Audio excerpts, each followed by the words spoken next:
वक़ाल अल्लाहु तबारक व तआला फ़ी शान हबीबिही सल्लल्लाहु अलैहि वसल्लम इन्नल्लाह व मलाइकतहु युसल्लूना अलन नबी या अय्युहल्लज़ीना आमनू सल्लू अलैहि व सल्लिमू तस्लीमा। सब सलात शरीफ पढ़ो। अल्लाहुम्मा सल्लि अला सय्यिदना मुहम्मदिन नबिय्यिल उम्मी व आलिही व अस्हाबिही व बारिक व सल्लिम अदद खल्क़िका व रिज़ा नफ्सिका व ज़िनत अर्शिका व मिदाद कलिमातिका व अदद कुल्लि मअलूमिन लका दाइमन अबदन अबदा। मुझा प्यारा मुसलमान दोस्तों, अल्लाह रब्बुल आलमीन तव्हां सां मेड़नी जे मथां वॾी मेहरबानी फरमाई आहे। सब चो अल्हम्दुलिल्लाह।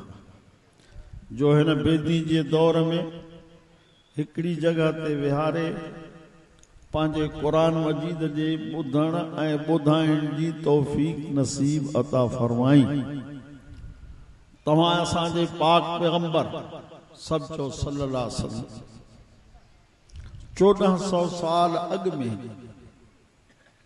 उम्मत के बुधायो आहे, मन शगलहुल क़ुरआन अन ज़िक्री व मसअलती अतैतुहु अफ़ज़ल मा उतिसाइलीन औ कमा क़ाल।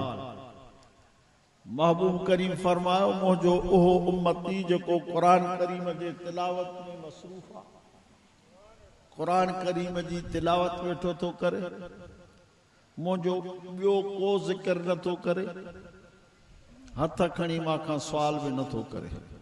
केर तो चवे? अल्लाह साईं बयान कयो मुस्तफ़ा पंहिंजे ज़ुबान सां। इनके चइबो हदीस कुदसी।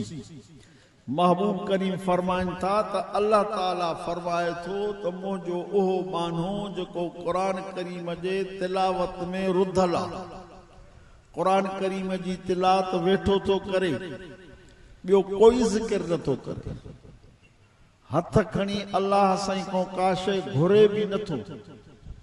रब्बुल आलमीन फैसलो तो करे, अतैतुहु अफ़ज़ल मा उतिसाइलीन, जेतिरो मां घुरंदड़नि के ॾींदुमि इन खां वधीक इन पंहिंजे बाने खे ॾींदुमि जेको क़ुरान जी तिलावत थो करे।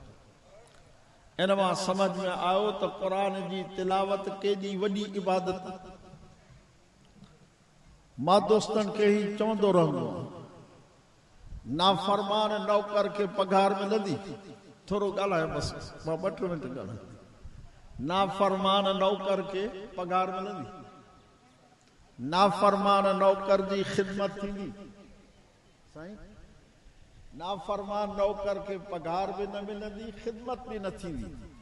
हे त अल्लाह अरहमुर राहिमीन आहे, जो बावजूद नाफरमानी जे पंहिंजा इनाम बानन को नथो खसे। अल्लाह से कुरान शरीफ में फरमायो आहे, जेकॾहिं मां अल्लाह चाहियां ते दुनिया जो जेतिरो पाणी आहे, लजअलनाहु उजाजा, इन पाणीअ खे मां चहिरो करे छॾियां, तव्हांखे मिठे पाणी प्यारण वारो कोई भी कोन थी। पोइ तव्हां मुंहिंजो शुक्र छो नथा कयो? अल्लाह चए थो त सॼो पाणी जेको आहे इहो मां चहिरो करे छॾियां त मिठो केरु कंदो? जी काथे था शुक्र कयूं? 5 दफ़ा पंहिंजे दरवाज़े ते सॾु करे, 5 दफ़ा, हिकु दफ़ो न 5 दफ़ा सॾु थो करे। मालिकुल मुल्क चवे थो हय्या अलस सलात, हय्या अलल फलाह, पर माण्हू ॿुधो कन लाटार कयूं हलियो थो वञे। इन्हनि अहिड़नि ॿारनि जे लाइ अल्लाह क़ुरान में फरमायो आहे, कल्ला इज़ा बलगत तराक़ी वक़ील मन राक़िम वज़न्न अन्नहुल फ़िराक़ वल्तफ़त साक़ बिस्साक़ इला रब्बिक यौमइज़िनिल मसाक़ फला सद्दक़ वला सल्ला वलाकिन कज़्ज़ब व तवल्ला सुम्मा ज़हब इला अहलिही यतमत्ता औला लक फऔला सुम्मा औला लक फऔला अयहसबुल इंसानु अन युत्रक सुदा। अल्लाह पाक फरमाए तो मुझो बानो जॾहिं मरण जे वेझो थींदो साह उन्हनि जो निड़ घुट ते पहुचंदो त पोइ उन वक़्तु चवंदो त आहे कोई जेको हिन ते फीणो पढ़े ऐं उन हमराह खे यकीन थी वेंदो त मां दुनिया जे जहान खे छॾण वारो आहियां। अल्लाह साईं फरमाए थो कल्ला मुंहिंजा बाना हाणे तोखे फीणो नफ़ो ॾींदो ई कोन। छो फला सदक वला सल्ला मां सॼो माए मुंहिंजे सॾ खे तो सचो कोन सम्झो वला सल्ला निमाज़ भी कोन पढ़ी वला किन कज़ब वतवल्ला पर मुंहिंजे सॾ खे तो कूड़ो कयो ऐं पुठी ॾिनई सुम ज़हब इला अहली यतमता पोइ पंहिंजे घर आकड़ भञंदो हलियो वञे। 4 दफ़ा अल्लाह तो चए तबाही करे छॾियई तबाही करे छॾियई तबाही करे छॾियई तबाही करे छॾियई 4 दफ़ा अल्लाह तो चए 4 दफ़ा हिकिड़ो दफ़ो न। अॻिते तो फरमा अयहसबुल इंसान अन युतरक सुदा छा इंसान सम्झे तो त मां उनखे अजायो करे पैदा कयो आहे उन ते काई बि ड्यूटी कोन्हे। पाक पैगंबर सचो सल्लल्लाहु अलैहि वसल्लम 1.25 लाख नबियन जे सरदार खातमुन नबीन के अल्लाह ताला हुकुम तो करे। पहली आयत जेका मां तव्हांजे आॾो पढ़ी उन में अल्लाह हुकुम तो करे महबूब खे उतल मा ऊहिय इलैक मिनल किताब मुंहिंजा महबूब हिन क़ुरान जो दौर कर। 1.25 लाख नबियन जे सरदार खे हुकुम तो थिए त क़ुरान जो दौर कर।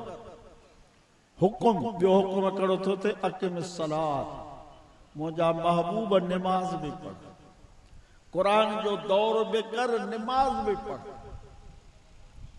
ये ॿई कम असां छॾिया आहिनि। दुर्रत नासीन हदीस जो किताब आहे उन में लिखियो पियो आहे हदीस ॾेखारण मुंहिंजी ज़िम्मेदारी आहे। महबूब करीम फरमाइनि था त हिकिड़ो दौर हिकिड़ो ज़मानो हिकिड़ो वक़्तु मुंहिंजे उम्मत ते ईंदो जो मुंहिंजे उम्मत जा माण्हू आलिमनि को नफ़रत कंदा आलिमनि खे छॾे भॼंदा। अल्लाह साईं फरमाए थो पोइ उन्हनि ते रब्बुल आलमीन 3 अज़ाब कंदो।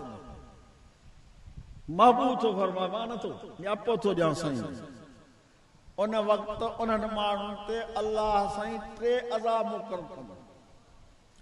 हिकिड़ो अज़ाब इहो त उन्हनि जे रिज़्क रोज़ी मां बरकत ख़तम थी वेंदी। पाण अखियूं फेराए ॾिसो त आहे बरकत केतिरो कणक जो अन्न लथो आहे पर जंहिंखां पुछूं था साईं कलर ई पूरो कोन थियो छो त अघ ई कोन्हे त कलर काॾो पूरो थिए। हिकु रिज़्क रोज़ी मां बरकत ख़तम सचा कंहिंजो फरमान 1.25 लाख नबियन जो सरदार जो फरमान आहे ॿिए कंहिंजो न आहे। रिज़्क रोज़ी मां बरकत ख़तम। ॿियो ॿी जेका ॻाल्हि फरमाई अथव वॾी सोचण जी अथव फरमायो उन्हनि जा हाकिम ज़ालिम हूंदा। ज़ुल्म जूं ॻाल्हियूं तव्हांजे ॾाढो ज़ाहिर पयूं आहिनि। तव्हांजो पाणी विकिणजी वियो इन खां मथे ज़ुल्म हाकिम ज़ालिम 2 अज़ाब। पर अल्लाह वरी क़ुरान में चयो न तव्हां मोहजा थियो त एॾो पाणी ॾियां जो तव्हां पाणी झले झले थकिजी पओ। सूरत जिन जे ॿिए रूप में लिखियो पियो आहे लवस्तक़ामू अला तरीक़त लअस्क़ैनाहुम माअन गदक़ा तव्हां मुंहिंजे हिन दग ते सिधा थी अचो न वॾो फुड़ो मींहुं वसाए तव्हांखे ड्रॉ कराए छॾे। सचा क़ुरान खां मथे का ॿी ॻाल्हि थींदी छा? चए थो मुंहिंजे दग ते तव्हां सिधा अचो न। तव्हां असां सिधा नथा थियूं त पोइ अलाह कुझु त कन मरोड़ी कंदो न असांखे। इहे जेके थियनि पियूं सभु कन मरोड़ियूं। हिकु हाकिम ज़ालिम रिज़्क रोज़ी मां बरकत ख़तम। 3 आयत जेका तव्हां ॾाढो पढ़ियो बसि उन जो तर्जुमो करे पोइ दुआ था घुरो निमाज़ जो वक़्तु थी वियो आहे। रब तो फरमाए ॻोठनि वारा क़ुरान जा सवा सिधा खण वलो अन अहलल क़ुरा हे ॻोठनि वारा हे अलाइक़नि वारा मां रब ते ईमान आणनि वतको ऐं माखो डिॼनि मां ते ईमान आणनि ऐं माखो छा थियनि बाबा डिॼनि रब पो चइल फतहना अलैहिम बरकातुन मिनस समाए वल अर्द आसमान ज़मीन जे बरकतुनि जा अणखुट खज़ाना खोले छॾिया अणखुट वलाकिन कज़बू पर इन्हनि मुंहिंजे अहकामनि खे कूड़ो कयो आहे फअखज़नाहुम बिमा कानू यक्सिबून जो कुछ कमायो अथनि उन जे करे उन्हनि खे मां पकड़ियो आहे ये जो कुछ तव्हां ॾिसो पिया इहो सभु रब जी पकड़ अथव हज़रत साईं ॿेर शरीफ़ वारा सभु चओ रहमतुल्लाह वासिया वॾा ॾिठल आहे घणनि जा साईं अब्दुल करीम रहमतुल्लाह उहे फरमाईंदा हुआ त जेकॾहिं माण्हू पाकिस्तान जा सभई माण्हू निमाज़ी थी वञनि पाकिस्तान जा सभई माण्हू निमाज़ी थी वञनि अल्लाह उन ॾींहुं हिन धरती ते इस्लाम जो निज़ाम नाफ़िज़ करे छॾियो सभु निमाज़ी थिया माना इस्लाम जो निज़ाम नाफ़िज़ थी वियो न पर तव्हां असां तजुर्बो करे ॾिसो त निमाज़ी घणा उन साॻे किताब दुर्रतुन नासीन में लिखियो पियो आहे अल्लाह सलाह शरीफ़ पढ़ो अल्लाहुम्मा सल्लि अला सय्यिदिना मुहम्मदिन नबी व आलिहि अस्हाबि बारिक वसल्लम उन में लिखियो पियो आहे त कहीं इलाइक़े में कहीं ॻोठ में 40 घर आहिनि 40 उन्हनि 40 घरनि मां 39 घर निमाज़ी घणा बाबा साईं 39 घर निमाज़ी 39 हिकिड़ो घर बेनिमाज़ी हिकिड़ो घर बेनिमाज़ी आहे 39 निमाज़ी आहिनि उन हिकिड़े घर बेनिमाज़ी जो असर पूरे ॻोठ ते पवंदो पूरे ॻोठ ते उन जो सवलो मिसाल तव्हांखे ॾियां बाल्टी पाणी जी भरियल आहे बाल्टी पाक साफ़ पाणी जी भरियल आहे उन सॼी बाल्टी में तव्हां किने पाणी जो हिकिड़ो गिलास भरी ऐं विझो किने पाणी पलीत पाणी जो या सॼी बाल्टी पलीत थींदी कि न पाक थींदी पलीती त थोरी आहे पाकाई घणी आहे पर पलीती जो असर घणो आहे तव्हां असां जेसि ताईं रब ॾे रुजू न कंदासीं रब ॾे जेसि ताईं न मोटंदासीं ॻाल्हि सिधी अथव तेसि ताईं इहे ज़ुल्म बंदि न थींदा हदीस पाक जे किताबनि में सौ सिधो लिखियो पियो आहे अल्लाह साईं चए थो त हर दिलि मुंहिंजे हथ में आहे बादशाह जी दिलि बि मुंहिंजे हथ में आहे मां ॾे रुजू कयो त मोड़े उनजे दिलि खे तव्हांजे मथां रहम वारो सबक़ सेखारियो मां ॾे मोटो माखो घुरो मालिक माया फरमाए छॾी क़ुर में सोई सिधियूं ॻाल्हियूं लिखियूं मुंहिंजे पाक पैगंबर सभु चओ सल्लल्लाहु अलैहि वसल्लम साईं जन फरमायो जेको मुंहिंजो उम्मती अल्लाह अकबर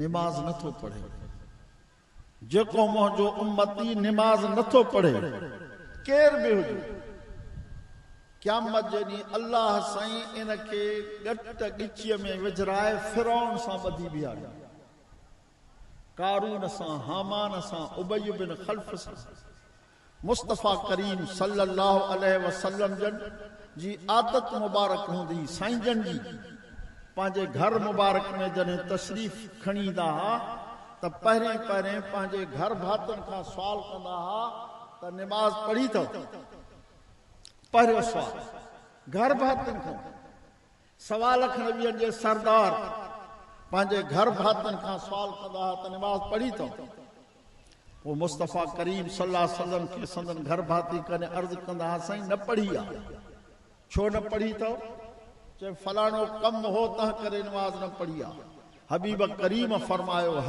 करीम फरमायो इहो कमु फिटो कयो इहो कमु मां पाण थो कयां पहिरें निमाज़ पढ़ो अल्लाह क़ुरान में भी फरमावा अक़िमनस सलात व आतीनज़ ज़कात व अतिनल्लाह व रसूला अल्लाह पाक फरमाओ मुझे महबूब जूं घरवारियूं निमाज़ भी पढ़ो ज़कात भी ॾियो अल्लाह जे रसूल जी फरमा बरदारी भी कयो मुझे पाक पैगंबर सल्लल्लाहु अलैहि वसल्लम मिठड़े अली साईं खे फरमायो तव्हां सां उन्हनि जे मुक़ाबले में मिट्टी दज़ जे बराबर में न आहिनि जंहिंखे महबूब जन्नत जी टिकट ॾेई छॾी उन जे बावजूद उनखे फरमायो अली साईं खे त 5 कम करे पोसुम हिकिड़ो 4 दफ़ा अलहम शरीफ़ पढ़ ॿियो फरमायुसि 3 दफ़ा कुल अल्लाह पढ़ 3 दफ़ा कुल अल्लाह पढ़ियो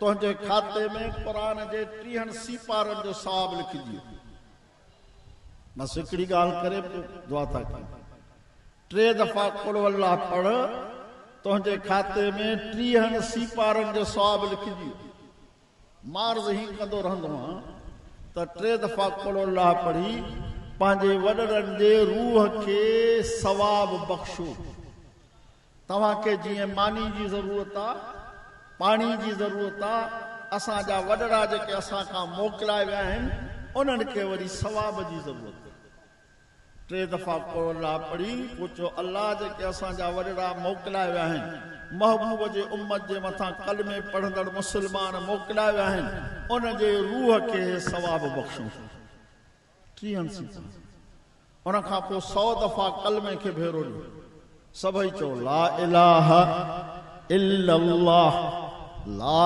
इलाहा इल्लल्लाह ला इलाहा इल्लल्लाह मुहम्मदुर रसूल 100 दफ़ा रात जो बिस्तरे ते वेही इन कलमे खे भेरो ॾियो उन जा 5 फ़ाइदा आहिनि 5 तव्हांखे 2-3 ॿुधायां हिकिड़ो किताब आहे उन जो नालो आहे जज़ाउल आमाल उन में लिखियो पियो आहे त हिकिड़ो माण्हू कपिड़े जो दुकानदार हो मरे पियो माण्हू जॾहिं मरंदो आहे त माइट चवंदा आहिनि अबा कलमो त पढ़ पोइ हुनखे माइट चवनि पिया कलमो त पढ़ हुकुम इहा त हुनखे चइजे न उन जे मथां वेही ॾाढे ज़िक्र कजे त पाण पढ़े हो चवनिसि पिया कलमो पढ़ जवाब में चए पियो त मुंहिंजे दुकान में फलाणे पासे ॾों भलो कपिड़ो पियो थो वरी चवनि पिया कलमो त पढ़ चए फलाणो माण्हू ॾेती लेती जे हिसाब सां ॾाढो सुठो थो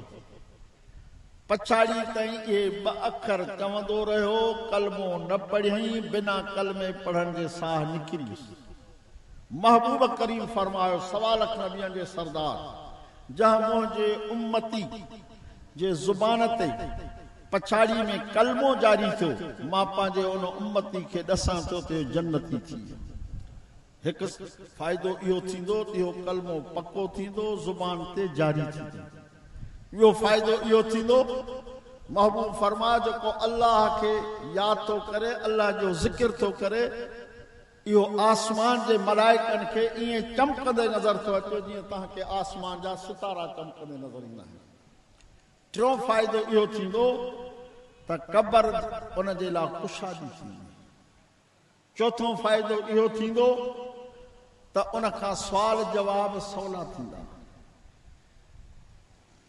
5 फ़ाइदो इहो थींदो त रब उन जे रिज़्क़ में बरकत विझंदो इन कलमे जे पढ़ण जे करे इन कलमे जो नालो ई अफ़ज़ल ज़िक्र आहे इन कलमे जो नालो ई कलमो तय्यब आहे जेको पढ़ंदो पाक थींदो जेको ज़िक्र कंदो भलो ज़िक्र कंदो मां तव्हांजे आॾो हिकिड़ी ॻाल्हि ज़िक्र कई उन मां हिकिड़ी शइ रहियल आहे जेको हाणे ॿुधायां कहिड़ी ॿुधाईमांव त आलिमनि खां नफ़रत थींदी त 3 अज़ाब यादि आहे 3 अज़ाब नबी साईं जेको ॿुधायो उहो तमामु सख़्तु ॿुधायो फरमायो थियो मरंदो त कलमो नसीब न थींदुसि छो त कलमो सिखियो ई हिननि खां उस्तादनि जो अदब नथो करे त हुनखे नसीब न थींदो कलमो फरमायो मुस्तफ़ा करीम सभई चओ सलाह तव्हांखे हज़रत अली साईं 4 दफ़ा अलहम शरीफ़ पढ़ 3 दफ़ा कुल अल्लाह पढ़ 10 दफ़ा तौबा कर